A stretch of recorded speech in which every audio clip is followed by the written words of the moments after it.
नमस्कार, सुदर्शन न्यूज देख रहे हैं आप। मैं आपके साथ आशीष प्रमोद गोस्वामी। समय है आपके पसंदीदा कार्यक्रम जनमत का, जिसमें हम तमाम खबरें आपको विस्तार से बताते हैं।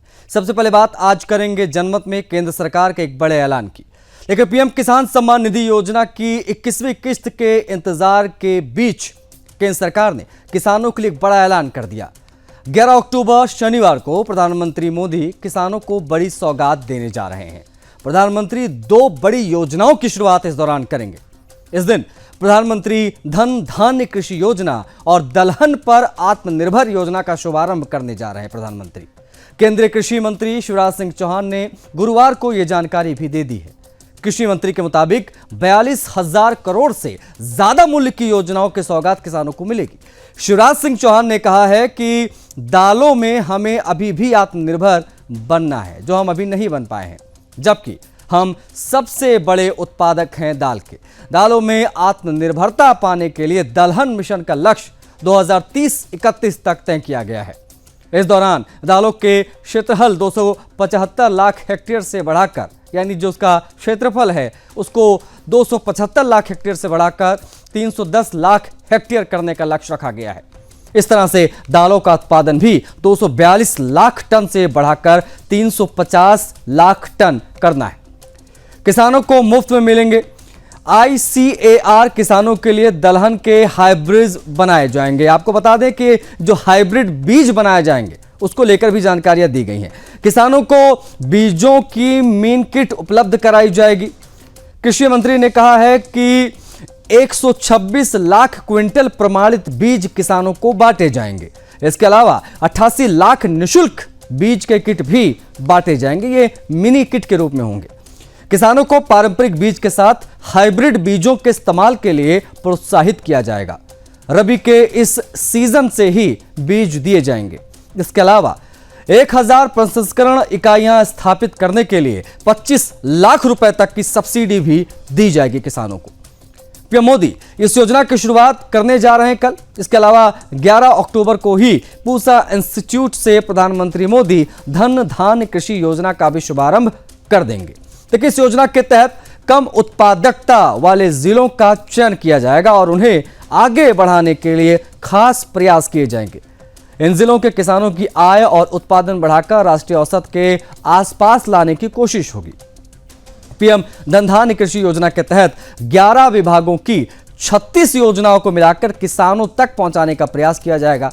इसके अलावा प्रधानमंत्री सफल यानी FPO किसान उत्पादन संगठन प्राकृतिक खेती कर रहे किसानों और अन्य किसानों से अलग अलग संवाद करेंगे।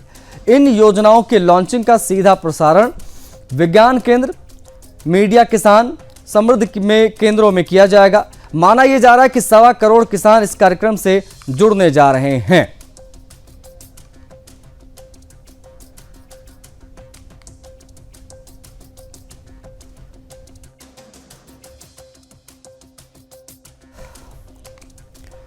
बढ़ेंगे आगे, जनमत में बात करेंगे। अगली खबर की बात होगी नोबेल शांति पुरस्कार के ऐलान की। देखिए, इस साल नोबेल शांति पुरस्कार की घोषणा हो गई है। अमेरिकी राष्ट्रपति डोनाल्ड ट्रंप का सपना टूट गया है। जी हां, यह खबर अंतर्राष्ट्रीय राजनीति और मीडिया में चर्चा का विषय बनी हुई है। नोबेल समिति ने, जो नोबेल पुरस्कार देने वाली समिति है, उस समिति ने 2025 का पुरस्कार वेनेजुएला की विपक्षी नेता मारिया कोरिनो मचाडो को दिया है। इसके बाद व्हाइट हाउस ने इस फैसले को लेकर गहरी नाराजगी व्यक्त की और नोबेल समिति पर आरोप लगाया है कि उन्होंने शांति के बजाय राजनीति को प्राथमिकता दी। रूस और इजराइल के नेताओं ने भी इस फैसले पर अपनी प्रतिक्रिया दी है। रूसी राष्ट्रपति व्लादिमीर पुतिन ने कहा है कि ट्रंप ने शांति के लिए काफी प्रयास किए। पुतिन ने विशेष रूप से मिडिल ईस्ट में हुई सीज फायर और गाजा में शांति स्थापित करने की पहल को उदाहरण के रूप में लिया। पुतिन ने कहा कि यह तय करना उनका काम नहीं है कि ट्रंप नोबेल शांति पुरस्कार के हकदार हैं या नहीं, लेकिन उन्होंने ट्रंप की गाजा शांति पहल की सराहना की और कहा कि अगर ये योजना सफल होती है तो इतिहास में एक महत्वपूर्ण उपलब्धि के तौर पर इसे देखा जाएगा। इजराइल के प्रधानमंत्री बेंजामिन नेतन्याहू की भी प्रतिक्रिया आई।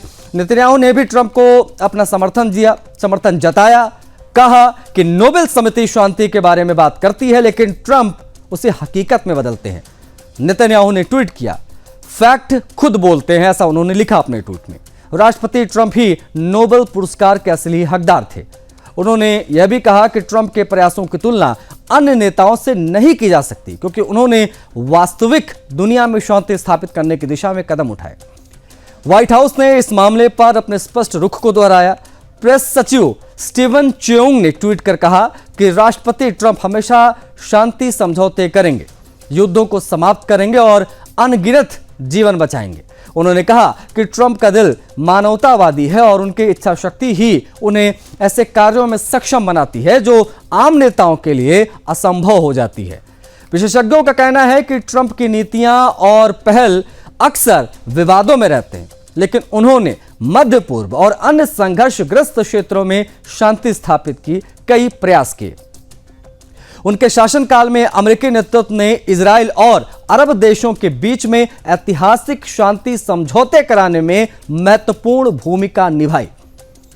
देखिए, इन समझौतों में संयुक्त अरब अमीरात, बहरीन और मोरक्को के साथ इजराइल के सामान्यीकरण प्रक्रिया को भी शामिल किया गया। विशेषज्ञों के अनुसार नोबेल समिति का यह निर्णय राजनीति के लिहाज से विवादित माना जा रहा है। ट्रंप समर्थक इस फैसले को अनुचित बता रहे हैं, क्योंकि उनका मानना है कि ट्रंप ने शांति स्थापना और युद्ध रोकने के लिए असाधारण प्रयास किए।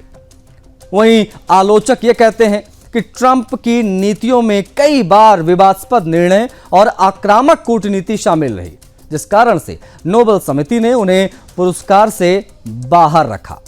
हालांकि व्हाइट हाउस ने अपने बयान में जोर दिया है कि ट्रंप के कार्य और पहले स्वयं में प्रेरणादायक रहे हैं। स्टीवन चियोंग ने कहा कि राष्ट्रपति ट्रंप के प्रयासों की तुलना किसी और से नहीं की जा सकती। उन्होंने कहा कि ट्रंप ने केवल राजनीतिक लाभ के लिए निर्णय नहीं लिया, बल्कि उन्होंने मानव जीवन और शांति को प्राथमिकता दी। इस साल नोबेल शांति पुरस्कार वेनेजुएला की विपक्षी जो नेता हैं मारिया कोरिनो मचाडो को दिया गया है। मचाडो ने अपने देश में लोकतंत्र और नागरिक स्वतंत्रताओं की रक्षा के लिए संघर्ष किया। उनका पुरस्कार प्राप्त करना विश्व राजनीति में एक अलग संदेश के तौर पर देखा जा रहा है। जो विशेषज्ञ हैं उनका इस पर कहना है कि ट्रंप समर्थक इस फैसले से निराश हो सकते हैं, लेकिन उन्होंने अंतर्राष्ट्रीय मंच पर शांति और संघर्ष समाधान के लिए जो प्रयास किए उनका मूल्यांकन भविष्य में कई बार किया जाएगा। ट्रंप की पहलों में गाजा, मध्य पूर्व और इजराइल अरब देशों के बीच में संघर्ष समाधान मुख्य रूप से शामिल है।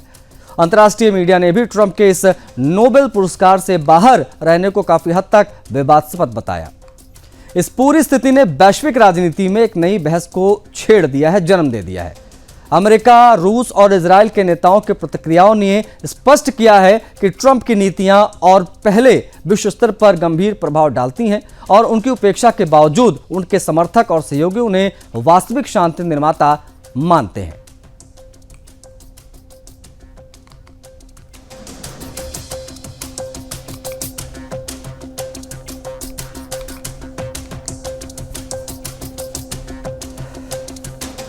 भारत के रक्षा मंत्री राजनाथ सिंह की बात करेंगे, क्योंकि राजनाथ सिंह ने सिडनी के भारतीय दूतावास में उद्योगपतियों, पूर्व सैनिकों और प्रवासी भारतीयों से संवाद स्थापित किया। इस अवसर पर उन्होंने भारत की आर्थिक मजबूती, सुरक्षा नीतियां और आतंकवाद के खिलाफ निर्णायक कदमों पर विस्तार से प्रकाश डाला है। राजनाथ सिंह ने बताया कि हाल ही में ऑस्ट्रेलिया के प्रधानमंत्री, उप प्रधानमंत्री और विदेश मंत्री के साथ मीटिंग कर चुके हैं और उनके देश के नेताओं ने भारत की तेजी से बढ़ती प्रगति की सराहना की है। सुरक्षा और आतंकवाद के संदर्भ में रक्षा मंत्री ने स्पष्ट और कड़ा रुख दिखाया। उन्होंने 22 मई को पहलगाम में हुए आतंकवादी हमले का जिक्र किया, जिसमें निर्दोष पर्यटक, जो परिवार जिनकी जान गई, निर्दोष पर्यटकों के परिवार में जो लोग शामिल थे, उनकी प्रति संवेदनाएं व्यक्त की। इस घटना के बाद 23 मई को रक्षा मंत्रालय में सेना, नौसेना और वायुसेना के प्रमुख तथा अन्य वरिष्ठ अधिकारियों के साथ बैठक बुलाई गई थी। बैठक में पाकिस्तान में मौजूद आतंकवादियों और उनके प्रशिक्षण स्थलों के खिलाफ कार्रवाई के निर्देश दिए गए। राजनाथ सिंह ने बताया कि इसके तहत लक्षित अभियान यानी ऑपरेशन सिंदूर चलाया गया। उन्होंने स्पष्ट किया कि यह कार्रवाई सटीक और लक्षित थी। नागरिक संस्थानों को कोई नुकसान हमने नहीं पहुंचाया, केवल आतंकवादियों को तबाह किया, उनको नष्ट किया। मंत्री ने कहा कि भारत हिंसा में विश्वास नहीं करता, लेकिन अपनी सुरक्षा, नागरिकों की रक्षा के लिए निर्णायक कदम उठाने में सक्षम है। उनका यह संदेश अंतर्राष्ट्रीय मंचों पर भारत के सम्मान और प्रभावशाली स्थिति को भी दर्शाता है। आर्थिक मामलों पर राजनाथ सिंह ने कहा कि भारत दुनिया के सबसे तेजी से बढ़ने वाले बड़े अर्थतंत्रों में शामिल हो चुका है। हमारा विदेशी मुद्रा भंडार $700 बिलियन से अधिक है, जो देश की आर्थिक मजबूती को दर्शाता है।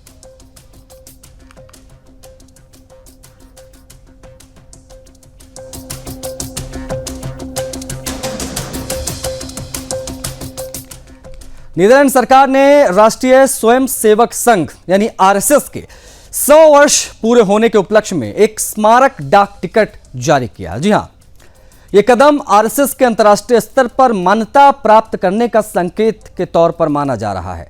आरएसएस, जिसे भारत के सबसे प्रभावशाली सामाजिक संगठनों में से एक माना जाता है, इसके शताब्दी वर्ष के अवसर पर यह अंतर्राष्ट्रीय सम्मान उसकी सामाजिक और सांस्कृतिक गतिविधियों की सराहना को दर्शा रहा है।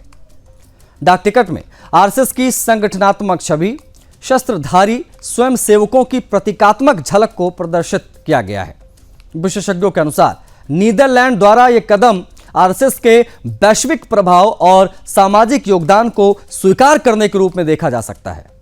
आरएसएस के विभिन्न कार्यक्रमों और समुदाय आधारित पहलों ने भारत के भीतर और विदेशों में संगठन की सराहना बढ़ाई है। इस स्मारक डाक टिकट के जारी होने से आरएसएस को अंतर्राष्ट्रीय मंच पर नई पहचान और मान्यता मिली है। यह कदम संगठन के लिए गर्व का अवसर है और उसकी सामाजिक प्रतिबद्धता को, राष्ट्र सेवा को उजागर भी करता है। नीदरलैंड ने आरएसएस शताब्दी पर डाक टिकट जो जारी किया है, उससे संबंधित बड़ी और महत्वपूर्ण खबर।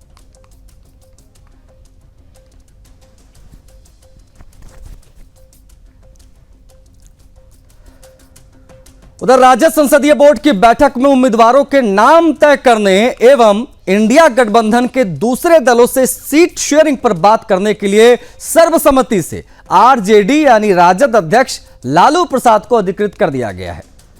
पूर्व मुख्यमंत्री श्रीमती राबड़ी देवी के आवास पर सबसे पहले राज्य संसदीय बोर्ड की बैठक राज्य संसदीय बोर्ड के अध्यक्ष तेजस्वी यादव की अध्यक्षता में हुई, जिसमें आगामी बिहार विधानसभा चुनाव के लिए पार्टी कैंडिडेट के चयन पर चर्चा की गई। बैठक में सर्वसम्मति से प्रस्ताव पास कर उम्मीदवारों के चयन के लिए पार्टी के राष्ट्रीय अध्यक्ष लालू प्रसाद को अधिकृत करने का प्रस्ताव पारित हो गया। अन्य प्रस्ताव द्वारा इंडिया गठबंधन के घटक दलों के साथ सीट शेयरिंग पर बात करने के लिए भी राष्ट्रीय अध्यक्ष को अधिकृत करने का निर्णय लिया गया। 1.5 घंटे तक चली राज्य संसदीय बोर्ड की बैठक में तेजस्वी यादव के नेतृत्व में बिहार में सरकार बनाने का संकल्प लिया गया। राज्य संसदीय बोर्ड की बैठक के बाद पार्टी के राष्ट्रीय अध्यक्ष यानी लालू प्रसाद की अध्यक्षता में केंद्रीय संसदीय बोर्ड की बैठक में राज्य संसदीय बोर्ड द्वारा लिए गए निर्णयों पर विस्तार से चर्चा के उपरांत उसे सर्वसम्मति से अनुमोदित करने का निर्णय लिया गया।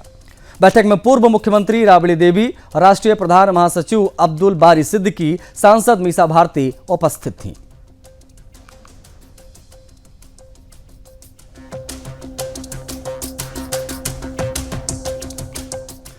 बढ़ेंगे आगे, अगली खबर की बात करेंगे। पूर्व सांसद संतोष कुशवाहा, पूर्व विधायक राहुल शर्मा और अन्य नेताओं ने आज आरजेडी का दामन थाम लिया। यह खबर भी आज चर्चा का विषय बनी रही। इस मौके पर आरजेडी नेता तेजस्वी यादव भी मौजूद रहे। जेडीयू छोड़ने वाले नेताओं ने आगामी चुनाव में आरजेडी को मजबूत करने का संकल्प यहां लिया। इस दौरान लोक जनशक्ति पार्टी के नेता अजय कुशवाहा और जेडीयू के बांका सांसद गिरधारी प्रसाद यादव के बेटे यानी चाणक्य प्रसाद रंजन ने भी आरजेडी का दामन थाम लिया।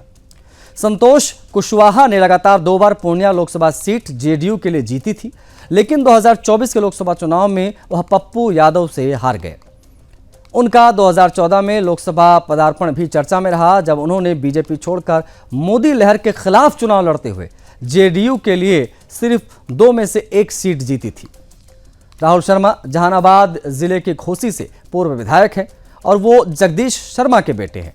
उन्होंने निर्दलीय जनता पार्टी, बीजेपी और जेडीयू के टिकट पर रिकॉर्ड 8 बार जीत दर्ज की।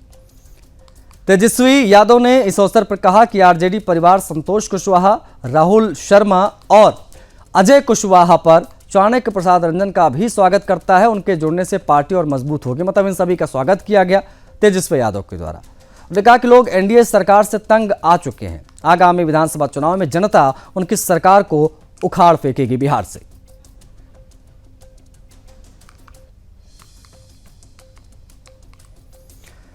बढ़ेंगे आगे, जनमत में कुछ और खबरों की करेंगे बात। देश की आर्थिक राजधानी मुंबई से एक चौंका देने वाली खबर सामने आई। कुछ लोगों ने 500 रुपए के नोट पर लब मोहम्मद का स्टांप लगाना शुरू कर दिया है। इस घटनाक्रम ने आम जनता में संदेह और दहशत फैला दी है। सूत्रों के मुताबिक यह काम सुनियोजित तरीके से किया जा रहा है, जिससे लोगों की जेब में रखे नोट संदिग्ध और अविश्वसनीय नजर आए। तस्वीरों में देखा जा सकता है कि गुलाबी रंग के नोट पर नीले या लाल इंक से यह स्टंप टाइपिंग की गई है। आपको बता दें कि बैंक और वित्तीय संस्थान ऐसे नोट लेने से कतरा रहे हैं, जिससे जनता को गंभीर परेशानियों का सामना करना पड़ रहा है। विशेषज्ञों का कहना है कि इस प्रकार की गतिविधियां आर्थिक अस्थिरता और डर फैलाने की कोशिश के रूप में देखी जा सकती हैं। सवाल उठता है कि इस स्टांपिंग के पीछे मंशा क्या है? क्या यह किसी जिहादी मानसिकता का खेल है या देश की मुद्रा को अस्वीकार्य बनाने की साजिश है? फिलहाल जांच जारी है। संबंधित अधिकारियों ने लोगों से अपील की है कि ऐसे नोटों को संभाल कर रखें और संदिग्ध गतिविधियों की जानकारी तुरंत पुलिस को दें। मुंबई की इस घटना ने स्पष्ट कर दिया है कि संदिग्ध गतिविधियां और सतर्क रहना, आम जनता की सुरक्षा सुनिश्चित करना अत्यंत आवश्यक है।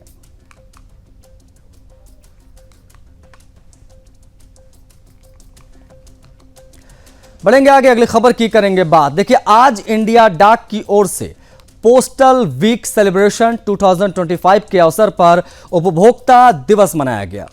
इस अवसर पर भारतीय डाक विभाग ने नया नारा जारी किया, भारतीय डाक सेवा जन सेवा।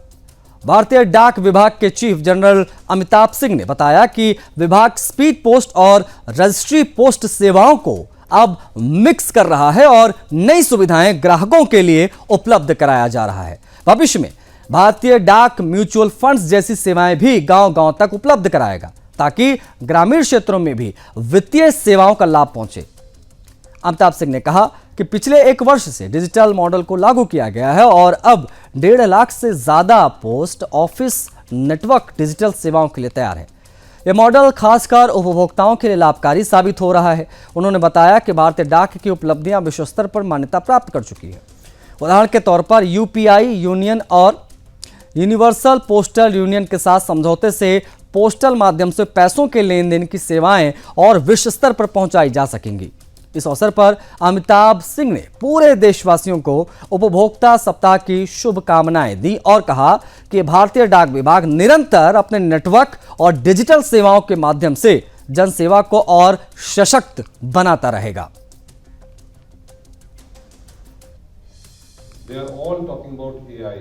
बस नेशनल पोस्टल वीक में मैं सभी को हार्दिक शुभकामनाएं देना चाहता हूं। आज कस्टमर डे है, उपभोक्ता दिवस, ये पूरे देश में मनाया जा रहा है।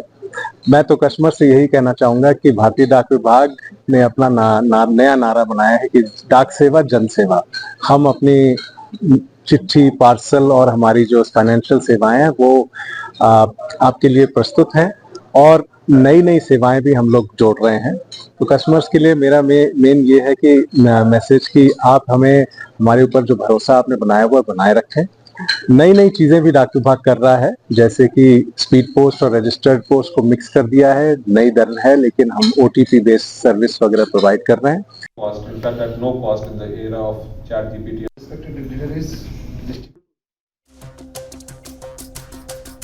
बढ़ेंगे आगे, जनमत में बात करेंगे अगली खबर की। बैतूल की मां ताप्ती के उद्गम स्थल मुल्ताई तहसील में 2 पक्षों के बीच बाइक की टक्कर को लेकर शुरू हुए विवाद के बाद RSS के जिला प्रचारक शिशुपाल यादव और अन्य समुदाय युवकों के बीच मारपीट हो गई और इससे नगर का माहौल गर्मा गया। फिर इस मामले ने इतना ज्यादा बड़ा रूप अख्तियार कर लिया कि पूरे शहर में पत्थरबाजी और तोड़फोड़ शुरू हो गई थी। हालात तनावपूर्ण बन गए। दरअसल 2 बाइक की आपस में टक्कर हो गई, जिसमें से एक बाइक RSS स्वयंसेवक की थी। दूसरी बाइक पर सवार 2 युवकों ने स्वयंसेवकों के साथ मारपीट की। फिर दोनों पक्षों की तरफ से भीड़ जमा होने लगी। इस बीच कुछ युवकों ने RSS के प्रचारक शिशुपाल यादव के साथ उस वक्त मारपीट की जब शहर में RSS का पथ संचलन हो रहा था। देखते ही देखते मामले ने तूल पकड़ लिया और हजारों लोग सड़कों पर आ गए। विवाद को सांप्रदायिक तनाव के रूप में इसको पेश करने का प्रयास हुआ। दोनों पक्षों ने शहर में जमकर पथराव किया और टायर जलाकर आगजनी भी हुई, लेकिन पुलिस प्रशासन ने तनाव बढ़ता देख पूरे जिले में पुलिस फोर्स की तैनाती कर दी। हिंदू संगठनों ने 2 घंटे तक मुल्ताई थाने का घेराव किया और आरोपियों की गिरफ्तारी पर अड़ गए। पुलिस ने तत्काल ही उन 5 युवकों को गिरफ्तार कर लिया जिनकी वक्त से मामले ने तूल पकड़ा था। मुल्ताई थाने में सभी पक्षों की बात सुनी गई। विवाद को सुलझाने की बात पर सहमति बनी। इसके बाद कहीं जाकर मामला फिलहाल शांत हुआ। एसपी वीरेंद्र जैन ने थाने के टीआई देवकरण डेहरिया को लाइन हाजिर किया है। प्रशासन और पुलिस ने एहतियात के तौर पर चप्पे चप्पे पर पुलिस बल तैनात किया। लोगों से संयम बरतने की अपील की गई। कलेक्टर नरेंद्र सूर्यवंशी के मुताबिक किसी गलतफहमी की वजह से विवाद बढ़ा था, हालांकि उसे सुलझा दिया गया और यह तय है कि मामला सांप्रदायिक विवाद बिल्कुल भी नहीं था। अब देखना होगा कि दोनों पक्ष विवाद को सुलझाने में आगे क्या पहल करते हैं और पूर्ण रूप से शांति कब होती है। जीजूपाल जी यादव जी मार्केट में जा रहे थे, उनकी टक्कर हुई। टक्कर को लेकर कुछ विवाद हुआ। उस बात को लेकर कुछ यहाँ पे मुल्ताई में कुछ विवादित स्थिति उत्पन्न हुई थी, जिसपे एसपी साहब और हमने तत्काल रश किया। रश करने के बाद में स्थिति को हम लोगों ने संभाला। दोनों पक्षों से बात करी है और बात करके दोनों पक्षों को समझाने का प्रयास किया है। यहाँ वहाँ कुछ थोड़े लोगों ने ठेले इत्यादि जो थे वो उलट दिए थे। बाकी इसके अलावा कोई घटना नहीं हुई। किसी के साथ और कोई अभद्रता नहीं हुई है। कोई अन्य अप्रिय स्थिति निर्मित नहीं हुई। लेकिन चूंकि इसमें थोड़ा लेप्स पाया गया था, तो एसपी साहब ने जो यहाँ के टीआई है उनको अटैच किया है और साथ में एक जो 2 व्यक्ति को उन्होंने सस्पेंड भी किया है। मुल्ताई में आज 2 मोटरसाइकिलों का आपस में टक्कर हो गई थी और इस बात को लेके जिला प्रचारक जी जो मुल्ताई के हैं शिशुपाल यादव जी, उनके साथ फिर कुछ लोगों ने मारपीट और जो है झटकी की घटना हुई और भी घटना हुई है। अब पुलिस में इसने एफआईआर कर ली है, पंजीबद्ध कर ली है और इसमें 5 आरोपियों को पुलिस ने गिरफ्तार भी कर लिया तत्काल। थोड़ा सा तनाव का माहौल था। दोनों पक्षों को कुछ कंफ्यूजन से इकट्ठी बहुत हुई थी भीड़, लेकिन उनको समझाइश दी गई और सब लोग अपने अपने घर चले गए और जिले में क्षेत्र में और जिले में एकदम शांति है। और जो तत्कालिक तौर पे जो थोड़ा सा डिले हुआ है वहाँ पे मौके पे जो है वो कार्रवाई करने में, उसमें हमने 2 सब इंस्पेक्टर्स को सस्पेंड किया है और एक जो थाना प्रभारी हैं मुल्ताई के। मध्य प्रदेश के छिंदवाड़ा की बात करेंगे, क्योंकि छिंदवाड़ा में 21 बच्चों की मौत के गंभीर मामले में एसआईटी ने आरोपी रंगनाथन को परासिया थाने तक पहुंचाया। एसआईटी की टीम ने रंगनाथन को शिकंजे में लाकर न्यायिक प्रक्रिया के लिए थाने में पेश किया। थाने के गेट पर पत्रकारों को रोका गया। मीडिया कवरेज नियंत्रित यहां पर करने की कोशिश की गई। इस दौरान अधिवक्ता संघ के अध्यक्ष श्याम साहू ने बताया कि मामले की गंभीरता और संवेदनशीलता को देखते हुए कोई भी वकील इस मामले में पैरवी नहीं करेगा। रंगनाथन पर छिंदवाड़ा के परासिया क्षेत्र में 21 बच्चों की मौत से जुड़ी लापरवाही और अपराध के आरोप है। एसआईटी इस मामले की गहनता से जांच कर रही है ताकि दोषियों को उचित कानूनी कार्रवाई के तहत सजा दिलाई जाए। ये मामला पूरे प्रदेश के सार्वजनिक और न्यायिक ध्यान का केंद्र बना हुआ है। प्रशासन द्वारा कड़े कदम उठाए जा रहे हैं।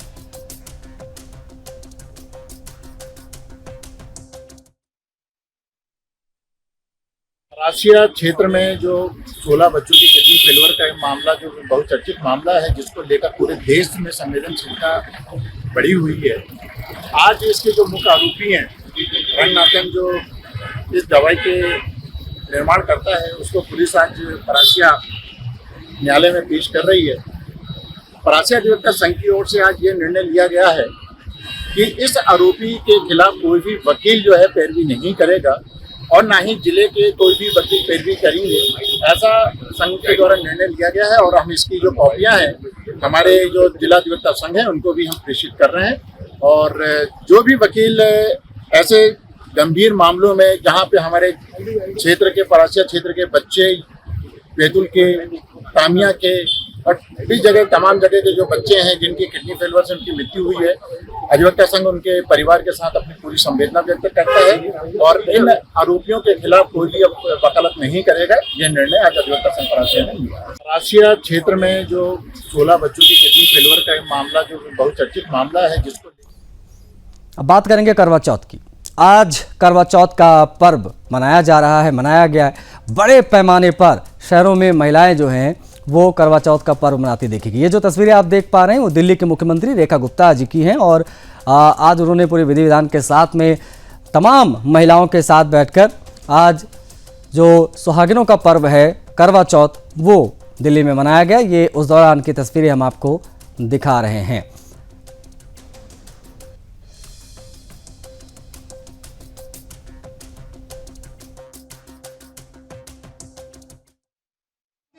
बहुत ही शुभ अवसर है। पूरे देश में बहनें अपने सुहाग के लिए ये व्रत रखती हैं और हमारे देश का ये बहुत ही बड़ा पर्व है। आज दिल्ली की मेरी सभी बहनों को मेरी ओर से ढेर सारी बधाई, शुभकामनाएं, बल्कि पूरे देश की बहनों को मेरी ओर से शुभकामनाएं हैं। करवा चौथ का ये व्रत सबके लिए शुभ हो, घर में खुशियां लेके आए और जो दंपत्ति है हमेशा ऐसे हंसती मुस्कुराती खुशहाल रहे। मुझे बड़ी खुशी है कि आज हमारा दिल्ली का ये बड़ा परिवार, हमारे मंत्री जी की मिसेज, हमारे सभी सांसदों की पत्नी और हमारे एलजी महोदय की पत्नी भी एक परिवार की भांति हम सब ने। तो इसी के साथ जनमत में इतना है। मुझे आज्ञा दीजिए। जय हिंद।